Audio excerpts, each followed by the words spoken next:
চাকরি দুর্নীতি ও হিন্দু হত্যা ইস্যুতে উত্তাল রাজ্য রাজনীতি।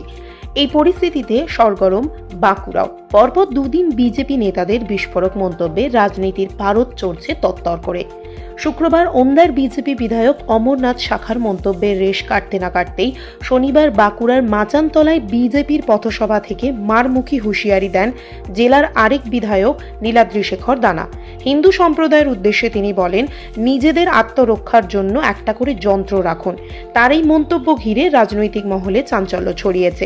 চাকরি কেলেঙ্কারি প্রসঙ্গে বিধায়ক নীলাদ্রি শেখর দানা আরও বলেন, যারা চাকরির জন্য টাকা দিয়েছেন তারা আমাকে ডাকুন। আমি চোরেদের জামার কলার টেনে ধরে ঘর থেকে বের করে এনে মাচানতলায় আছাড় মারব।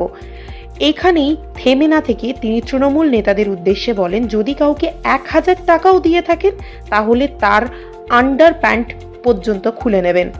আজকে বাঁকুড়ার যারা চাকরিহারা হয়েছে আমরা তাদের উদ্দেশ্যে বলবো, আপনারা রাস্তায় নামুন।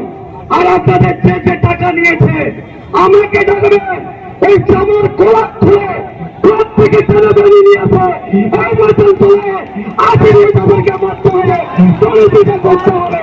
তার দিকে থাকেছি লজ্জা করে না।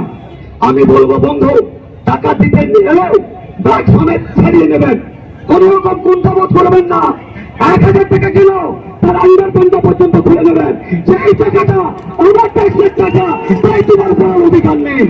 আমি সমগ্র জেলার শুধু হিন্দু নাগরিকদের উদ্দেশ্যে বলবো, আপনারা হাতে হাতে নিজেরা একটা করে যন্ত্র রাখবেন, একটা করে আত্মরক্ষার্থে নিজেদেরকে সেভ করার জন্য নিজেদেরকে আপনার সেই অধিকারটাকে বাড়িতে তৈরি করে রাখবেন।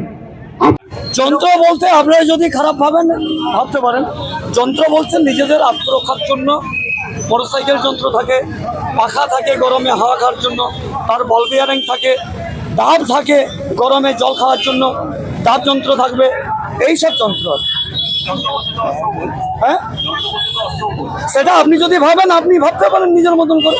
আমি তো একবারও বলিনি যে অস্ত্র রাখুন, বলেছে কি আপনি বলছেন না, আপনি যন্ত্র যন্ত্র বলতে ওইটাই বললাম তো, যে সাইকেলের বেয়ারিংও হয়, ঠিক আছে, মোটর সাইকেল যন্ত্র হয়, গাড়ির বল বেয়ারিং হয়। একদম সোজা ধরতে হবে, ধরে কলার ধরে ছাড়াতে হবে, অনেক কষ্ট করে। মেয়ে বিয়ে করার জন্য মেয়ের বাবার কাছ থেকে টাকা ধার করে আজকে সে স্বামীর কাছ থেকে চিহ্ন হয়ে যাবার উপক্রম, কান্নাকাটি করছে। চাকরিওয়ালা জামাই করেছে, সেই টাকা শোধ করবে কে? তাহলে সেই টাকা তো দিতে হবে যারা খেয়েছে, ধরতে হবে। আমাদেরকে বলো, আমরা ব্যবস্থা করব। পরিষ্কার বিরোধী দলনেতা বলেছে, প্রকাশ্যে না জানিয়ে আমাদেরকে ছুটি জানিয়ে দিন, আর আপনারা সমবেতভাবে আসুন, আমরা দেখব, আমরা সহযোগিতা করব। এই সভার মূল বার্তা ছিল মুখ্যমন্ত্রীর পদত্যাগের দাবি। শহরের হিন্দু হাই স্কুল মাঠ থেকে মাচানতলা পর্যন্ত বিজেপির পথযাত্রায় বারবার স্লোগান ওঠে, চাকরি চোর ও হিন্দু হত্যাকারী মুখ্যমন্ত্রীর পদত্যাগের। সভায় উপস্থিত ছিলেন প্রাক্তন কেন্দ্রীয় শিক্ষা প্রতিমন্ত্রী তথা বিজেপি নেতা সুভাষ সরকার।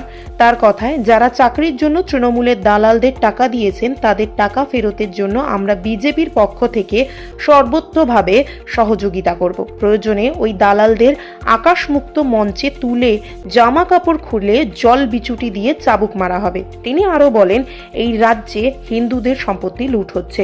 মুখ্যমন্ত্রী এই বিষয়ে সম্পূর্ণ উদাসীন, তাকে অবিলম্বে পদত্যাগ করতে হবে। তৃণমূলের দালালদের টাকা দিয়েছেন, তারাও চুপি চুপি আমাদের সঙ্গে দেখা করুন। আপনার টাকা আদায়ে পূর্ণ সহযোগিতা করব আমরা। দরকার হলে সেই সব তৃণমূলের দালালদের এই আকাশ মুক্ত মঞ্চের দাঁড় করিয়ে জামা কাপড় খুলে জল বিছুতি দিয়ে চাবুক লাগানো হবে।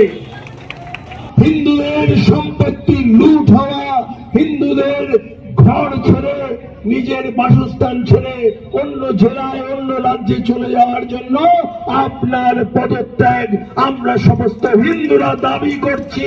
জন্য বলেছি যে টাকা নিয়ে একটা অন্যায় করেছে, আবার শুধু তাই নয়, এতদিন ধরে তারা চাকরি করে যে মাইনেটা পেয়েছে সেই মাইনেটাও ফেরত দিতে হবে।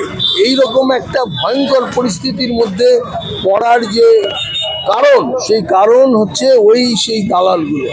তাদের এই নিদান হওয়া উচিত, যাতে ভবিষ্যতে আর কেউ এই ধরনের অন্যায় করার সাহস না পায়। আমরা গিয়ে তাদেরকে ধরে নিয়ে সেখানে আকাশ মুক্ত মঞ্চে এই উত্তপ্ত পরিস্থিতিতে পাল্টা প্রতিক্রিয়া দিয়েছেন তৃণমূল সাংসদ অরূপ চক্রবর্তী। তার কথায় যার টাকা নিয়ে চাকরি দিয়েছিল তারা এখন আর তৃণমূলে নেই, সবাই বিজেপিতে চলে গিয়েছে। তার এই মন্তব্য নতুন করে বিতর্ক উস্কে দিয়েছে। কোনো অভিযোগ এখনো পর্যন্ত নেই, আর আমাদের কাছে যা খবর আছে কিছু লোক টাকা পয়সা নিয়েছে, এটা একবারে মিথ্যা নয়। যারা নিয়েছে তারা কিন্তু এখন সব বিজেপি নেতা, তৃণমূল ছেড়ে চলে গেছে। তাদের কাছে আদায়টা করতে বলবো। ওদের অনেক আছে, সোনামুখী আছে, পাত্র স্যার আছে, বিষ্ণুপুর আছে, সব আছে, কিন্তু তারা এখন বিজেপির সব নেতা, কেউ নেত্রী, তাদেরকে আদায় করতে বলুন।